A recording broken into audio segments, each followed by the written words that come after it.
Horror कहानियां थी। रहस्यमयी गर्भ। 60 वर्ष की उर्मिला शहर के बाहरी हिस्से में अपने छोटे से घर में अकेली रहा करती थी। एक रात शहर में बहुत जोर का तूफान आया। जोर जोर से हवाएं और आंधी तूफान के साथ तेज बारिश होने लगी। उन आवाजों को सुनकर कोई भी घबरा जाता, लेकिन उर्मिला घर के सारे खिड़की दरवाजे बंद कर गहरी नींद में सो रही थी। रात के लगभग 12 बजे होंगे कि किसी ने उर्मिला के घर का दरवाजा खटखटाया। दरवाजे के खटखटाने की आवाज सुनकर उर्मिला की नींद खुलती है। आखिर इतनी रात को कौन आया होगा? उर्मिला जाकर दरवाजा खोलती है तो सामने लगभग 26 साल की बेहद सुंदर लड़की को खड़ा देख हैरान रह जाती है। कौन हो बेटा, और इतनी रात को इतने भयंकर तूफान में कहाँ भटक रही हो? चाची, आपने मुझे पहचाना नहीं? मैं आपकी दूर की रिश्तेदार शालिनी। अरे हाँ, बचपन में तुझे देखा था। इतनी जवान हो गई है, कैसे पहचान में आती? लेकिन तू यहाँ क्या कर रही है, और वो भी ऐसी अंधेरी तूफान भरी रात में? उर्मिला की बात सुनते ही शालिनी की आंखों से आंसू बहने लगे। वो फूट फूट कर रोने लगी। ये देखकर उर्मिला को कुछ समझ में नहीं आया और उसने शालिनी का हाथ पकड़कर घर के अंदर आने के लिए कहा। जैसे ही शालिनी घर के अंदर रोशनी में आई, उर्मिला की नज़र उसके पेट की तरफ गई, जिसे देखकर ये साफ पता चल रहा था कि वो प्रेग्नेंट है। अरे, तू तो पेट से है। ऐसी हालत में इतने भयंकर तूफान में आधी रात को बाहर भटक रही है। आखिर बात क्या है बेटा, मुझे सब कुछ साफ साफ बता। क्या बताऊं चाची, ये सब जिसकी वजह से हुआ है उसके बारे में बताने में भी मुझे शर्म आती है। मैंने घर वालों की मर्जी के खिलाफ जाकर एक लड़के से शादी कर ली थी, पर वो शादी के 1 महीने बाद ही मुझे छोड़कर चला गया। छोड़कर चला गया का क्या मतलब? क्या उसके साथ कोई हादसा हो गया? नहीं, उसे कोई दूसरी लड़की पसंद आ गई और मेरी प्रेगनेंसी की खबर सुनते ही उसने मुझे बेसहारा छोड़ दिया। उसके बाद मैं अपने घर गई, लेकिन माँ पापा ने मुझे घर में कदम तक नहीं रखने दिया। तभी मुझे आपकी याद आई। कोई बात नहीं, कोई बात नहीं, तुमने यहाँ आकर अच्छा ही किया। एक काम करो, तुम आराम करो। वैसे भी ऐसी हालत में इतना घूमना फिरना और इस तरह आधी रात को बाहर भटकना ठीक नहीं होता। प्रेग्नेंट औरत को आधी रात को घर से बाहर नहीं निकलना चाहिए। बुरी आत्माएं उस पर अपना असर दिखा सकती है। और इतना कहकर उर्मिला ने शालिनी को एक दूसरे कमरे में जाकर आराम करने के लिए कहा। लेकिन जैसे ही शालिनी अपने कमरे में जाने लगी, अचानक से उर्मिला ने उसे रोक लिया। एक बात बताओ बेटा, तुम्हारा कौन सा महीना चल रहा है? पेट देखकर तो लगता है कि लगभग 6 महीने पूरे हो गए होंगे। उर्मिला की बात सुनकर शालिनी के होठों पर मुस्कुराहट आ गई। चाची जी, अभी सिर्फ 1 ही महीना हुआ है। शालिनी की बात सुन उर्मिला दंग रह गई। उसे समझ में नहीं आ रहा था कि प्रेगनेंसी के पहले ही महीने में शालिनी की हालत ऐसी क्यों थी। लेकिन फिर उसने बात को नजरअंदाज कर शालिनी को आराम करने के लिए कहा और खुद भी कमरे में जाकर सो गई। अभी कुछ ही घंटे बीते थे कि अचानक से एक बच्चे के बड़े ही अजीबोगरीब बेढंगे तरीके से रोने की आवाजें उर्मिला के घर में गूंजने लगी। उन आवाजों को सुनकर उर्मिला की नींद फिर से खुलती है। ये अचानक बच्चे के रोने की आवाज कहां से आने लगी? उसने उठकर चारों तरफ देखा, पर वहां उसे कोई नजर नहीं आया। उर्मिला घबराते हुए शालिनी के कमरे में गई तो वहां उसे कमरे की दीवार पर एक बेहद खौफनाक साया नजर आया, जिसे देखकर उर्मिला बुरी तरह से घबरा गई। आखिर ये सब क्या हो रहा है? शालिनी, शालिनी उठो! उसने जोर जोर से आवाज देकर शालिनी को जगाने की कोशिश की, लेकिन ऐसा लग रहा था जैसे उसकी आवाज शालिनी तक पहुंच ही नहीं रही थी। कमरे की दीवार पर एक बहुत बड़ा और बेहद डरावने दिखने वाले इंसान का साया और एक बच्चे के अजीबोगरीब ढंग से रोने और चीखने की आवाजें अब उर्मिला को ज्यादा डराने लगी थी। उर्मिला को शालिनी की चिंता सताने लगी और उसने पूरी ताकत के साथ चीखकर शालिनी को आवाज लगाई, शालिनी! तभी अचानक सब कुछ एकदम पहले जैसा हो जाता है और उर्मिला की आवाज सुनकर शालिनी की नींद खुलती है। क्या हुआ चाची, आप इतनी तेज क्यों चिल्ला रही हैं? अब ठीक तो है ना? अभी अभी मैंने तुम्हारे कमरे में कुछ अजीब सा देखा। तुम ठीक हो ना शालिनी? मुझे यहाँ एक बच्चे के रोने की आवाज़ें आ रही थी। लगता है आपको मेरी कुछ ज़्यादा ही चिंता हो गई है। आपने मेरी प्रेगनेंसी के बारे में कुछ ज़्यादा ही सोच लिया होगा। मैं एकदम ठीक हूँ, आप आराम से सो जाइए। इतना कहकर शालिनी ने उर्मिला को फिर से अपने कमरे में जाने के लिए कहा और खुद भी जाकर सो गई। पर अब उर्मिला की आंखों से नींद गायब हो चुकी थी। अगली सुबह जब शालिनी उठी तो वो सीधा उर्मिला के पास आई।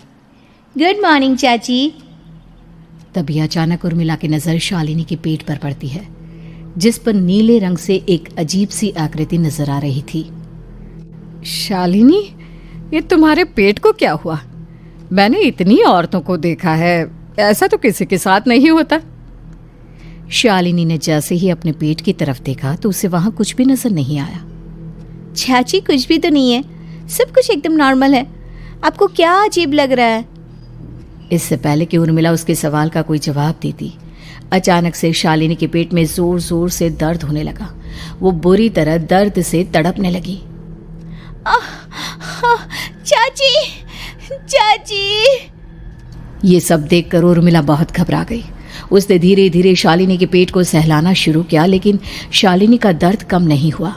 उर्मिला जाकर रसोई से पानी का गिलास लेकर आई और शालिनी को पानी पिलाने की कोशिश करने लगी। ले बेटा, पानी पी ले, तुझे आराम मिलेगा। ले ले। नहीं चाची, मुझे बहुत तेज दर्द हो रहा है। अरे थोड़ा पी ले बेटा। जैसे ही उर्मिला ने शालिनी को पानी पिलाया, उसने देखा कि गिलास में बचा पानी का रंग नीला पड़ गया और शालिनी की आंखें अजीब हो गई। उसके पेट पर बच्चे का एक डरावना चेहरा नजर आने लगा।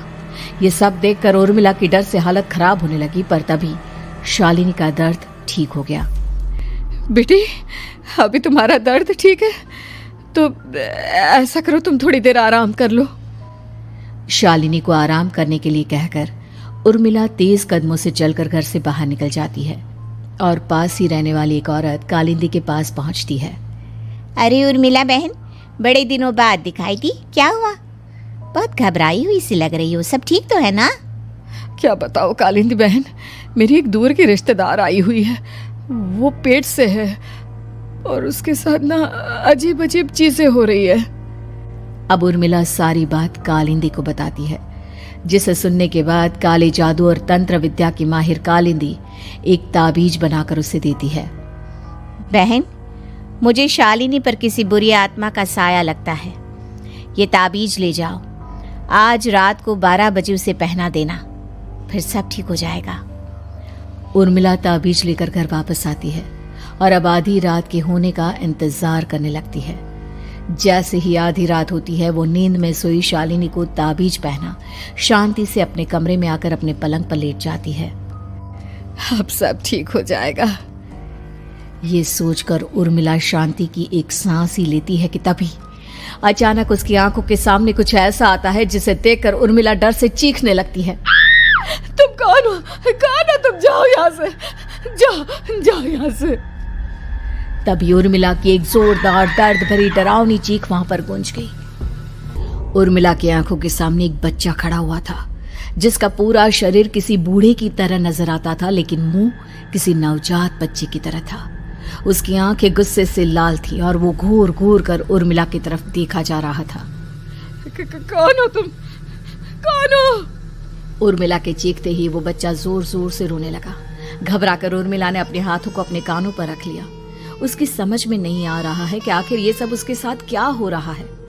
कौन हो तुम? कौन हो? क्या चाहते हो मुझसे? जाओ जाओ यहाँ से, आखिर तुम हो कौन? तभी अचानक से उर्मिला के पूरे घर में लाल रंग की रोशनी फैल गई। वो बच्चा धीरे धीरे कदमों से चलता हुआ उर्मिला की तरफ बढ़ने लगा।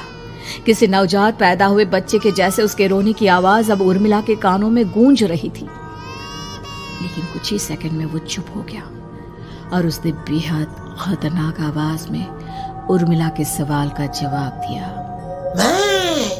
मैं वो हूँ जो अब तक पैदा नहीं हुआ, लेकिन जब मैं पैदा हो जाऊंगा तो वो होगा जो अब तक कभी नहीं हुआ। क्या कहना चाहते हो तुम? ऐसा क्या हुआ जो अब तक नहीं हुआ? तबाही होगी, तबाही। सब कुछ खत्म हो जाएगा और ये जो लड़की मुझे जन्म देने वाली है, मैं उसका खून पी जाऊंगा, सारा खून। उस बच्चे की बात सुनते ही उर्मिला बुरी तरह घबरा गई। उसका एक बुजुर्ग आदमी जैसा शरीर, एक नवजात बच्चे जैसा चेहरा, ये दोनों ही बातें उर्मिला की समझ से बाहर थी। तभी वो बच्चा अचानक गायब हो गया। घर का माहौल फिर से पहले जैसा हो गया। लाल रंग की रोशनी भी अब गायब हो चुकी थी। उर्मिला दौड़कर शालिनी के कमरे में पहुंची, जहां वो गहरी नींद में सोई हुई थी, पर उसके गले का ताबीज गायब हो चुका था। उठो उठो शालिनी, उठो बेटा, मुझे तुमसे जरूरी बात करनी है। अरे चाची क्या हुआ? इतनी रात को आप परेशान क्यों कर रही हैं? सब ठीक है ना? अभी जब तुम सो रही थी ना, तो मैंने तुम्हारे गले में एक ताबीज पहनाया था। कहाँ गया बेटा, बताओ मुझे। शालिनी ने चारों तरफ अपनी नजरें घुमाकर देखा, लेकिन वहां पर कोई ताबीज नहीं था। वह हैरानी से उर्मिला के चेहरे की तरफ देखने लगी। उसे समझ में नहीं आ रहा था कि आखिर उर्मिला किस ताबीज के बारे में बात कर रही थी। नहीं चाची, यहाँ कोई ताबीज नहीं है। लगता है आपने कोई बुरा सपना देखा है। मैंने कोई बुरा सपना नहीं देखा। खैर छोड़ो, तुम अब सो जाओ, फिर सुबह बात करते हैं। डर और घबराहट की वजह से उर्मिला की आंखों से नींद तो जैसे बिल्कुल गायब हो गई थी। अगली सुबह उर्मिला बिना कोई देर किए गांव के बाहर एक छोटी सी झोपड़ी में रहने वाले बूढ़े पंडित के पास पहुंची। पंडित जी, मेरी मदद कीजिए। अरे आओ आओ उर्मिला, क्या हुआ? सब ठीक तो है ना? क्या बताओ पंडित जी, बहुत बड़ी मुसीबत है। मेरी दूर की एक रिश्तेदार लड़की पेट से है और उसके साथ बहुत डरावनी चीजें हो रही है। कल रात को तो एक अजीब सा दिखने वाला बच्चा मेरी आंखों के सामने आकर खड़ा हो गया था। ये तुम क्या कह रही हो? मुझे साफ साफ बताओ कि आखिर तुमने क्या देखा? उर्मिला ने अपने साथ हुई बीती रात की पूरी घटना पंडित जी को बताई, जिसे सुन पंडित जी के माथे पर चिंता की लकीरें उभर आई। अनर्थ होने वाला है, अनर्थ। बरसों पहले भी उस हैवान ने एक लड़की के पेट से जन्म लिया था और उसके बाद उस शहर को पूरी तरह से तबाह कर दिया। कैसी विपदा पंडित जी, कैसे बात कर रहे हैं आप? बताइए मुझे, और इसका उपाय क्या है? इसका उपाय तो है, लेकिन बहुत कठिन है। हो सकता है कि उस उपाय को करने के दौरान तुम्हारी जान भी चली जाए। मुझे मेरी जान की कोई परवाह नहीं, पर आप जिस तबाही के बारे में बात कर रहे हैं, बस वो नहीं होनी चाहिए। लाखों लोगों की जान बचाने के लिए मैं कुछ भी करूंगी। तो ठीक है, मेरी बात ध्यान से सुनो।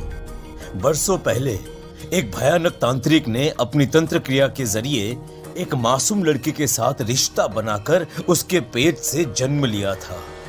इस तरह से वो अपने जैसे लोगों की संख्या इस दुनिया में बढ़ाना चाहता था।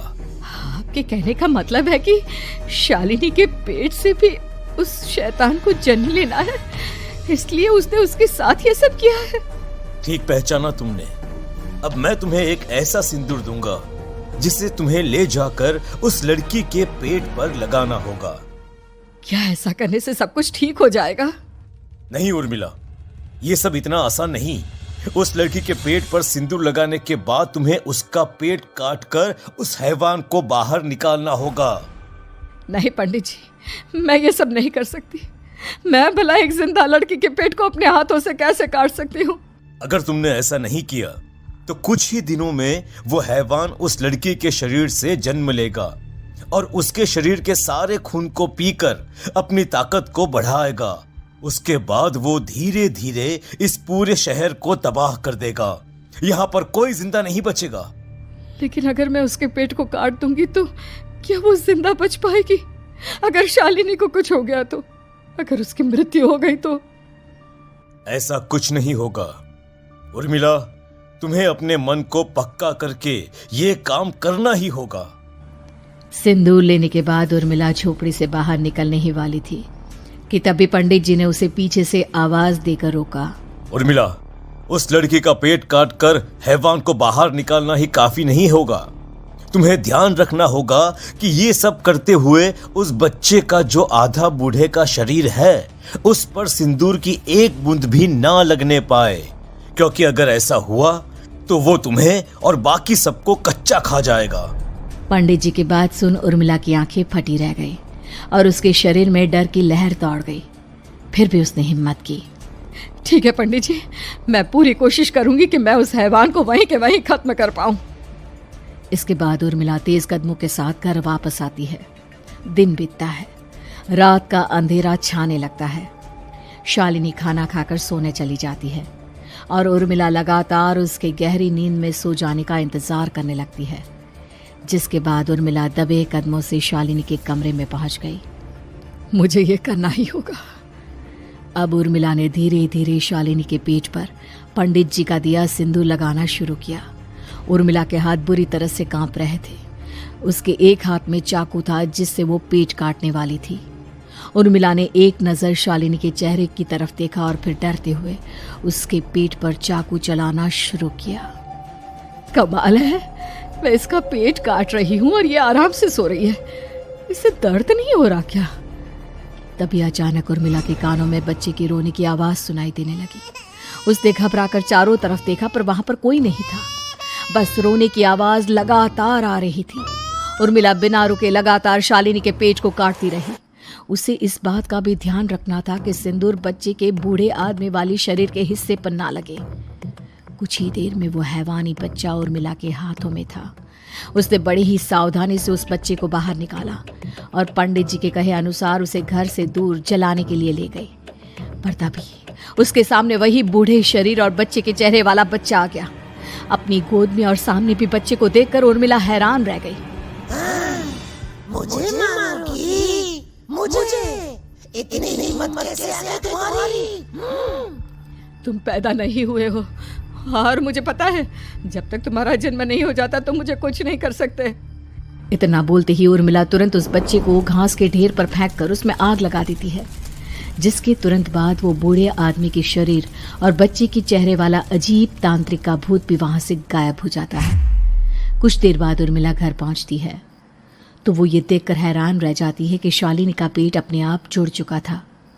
शुक्र है भगवान का और उन पंडित जी का, अब सब ठीक हो जाएगा। सुबह शालिनी सोकर उठती है तो अपना पेट देख बुरी तरह घबरा जाती है। चाची, चाची ये सब क्या हो गया? मेरा पेट अचानक कम कैसे हो गया? मेरा बच्चा कहाँ गया चाची? बेटी, वो बच्चा नहीं, एक खतरनाक तांत्रिक था जो तुम्हारे कोख से जन्म लेकर सबको मार देना चाहता था। वो पैदा होते ही तुम्हारी जान भी ले लेता, इसलिए मैंने पंडित जी के बताए उपाय से उसका खात्मा कर दिया है। अब सब ठीक है। शालिनी को उर्मिला की बात समझ में नहीं आती, जिसके बाद शालिनी को पूरी बात उर्मिला आराम से समझाती है। अब वो दोनों ही भगवान का शुक्र अदा करती हैं और एक साथ रहने लगती हैं।